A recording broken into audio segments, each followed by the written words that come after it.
ხან ძალიან მოგწონდა ხალისობ ჩვენ შეცდომებზე, გადავიდეთ სამეულში კი არა და ხუთეულში მესამე შეცდომაზე.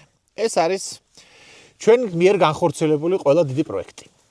რა თქმა უნდა, მომხმარებელს ჩავაბარეთ ისე რომ დიდად თოფი არ უსვრია ჩვენთვის, მაგრამ ჩემი აზრით, ჩემი გადმოსახედიდან და ვიქნები ამპარტავანი და ჩემი ამბიციებით ეს ყველა პროექტი იყო ფეილი. არც ერთი პროექტი არ მომეწონა ისე როგორც მიმდინარეობდა, იწელებოდა დროში.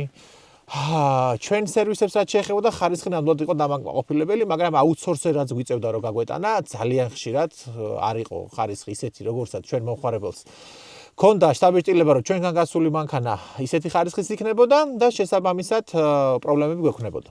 გარდა იმისა, რომ ამ შემთხვევაში აუთსორსზე გასულ სერვისისას, როცა მანქანა მიდიოდა ჩვენგან მათთან, ისინი აფუჭებდნენ ჩვენ მიერ გაკეთებულ სერვისს. მაგალითად, რესტავრებულ ტყავს, მაგალითად, გაწმენდილ ძრავს, მაგალითად, პოლირებულ მანქანას და ასე შემდეგ და ხშირად დიდი პროექტები ჩვენთან რამდენიმეჯერ ხდება სერვისი. დიდ პროექტში იგულისხმება რა გითხრათ ახლა, ისეთი პროექტები, რომელიც 10-ეულ ათასობით ლარი ჯდება. ესეთი პროექტები ჩვენთან მუდმივად ბევრი არ არის, მაგრამ წელს განმავლობაში რამდენიმე არის. ხო და 2025 წელს ჩვენ ყველა ეს პროექტი ჩემი აზრით გავაფეილეთ.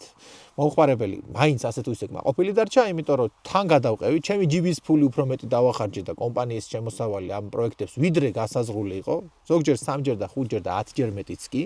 აი მაგალითად წარმოიდგინეთ ახლა რაღაც სუპერკარზე ნიკელს რო გამოწერ სადღაც შორეული ლათინო ამერიკული ქვეყანა ჩამოვა გაღუნული. ჯერ იქ რა იღირებოდა ხო წარმოგიდგენიათ და მე გაღუნული რო ჩამოვა, ხელმეორედ რო გამოსაწერი გაქვთ ხო წარმოგიდგენიათ კიდევ რა დაждდება და მოკლედ ხშირად ეს პროექტი არც ფინანსურად იყო მომგებიანი და არც დიდად საამაყო თუ ძალიან გაინტერესებთ. მოკლედ 2026 წელს გვპირდებით რომ ჩვენ დიდ პროექტებს არ გავეკარებით, მაგრამ მთელ 2026 წელს გამოვიყენებთ იმისთვის რომ ვიმუშაოთ ასეთი პროექტებისთვის. და ვისწავლოთ როგორ გავაკეთოთ ესეთი პროექტები და 2027 წელს ამ ბაზარზე დავბრუნდებით კვლავ.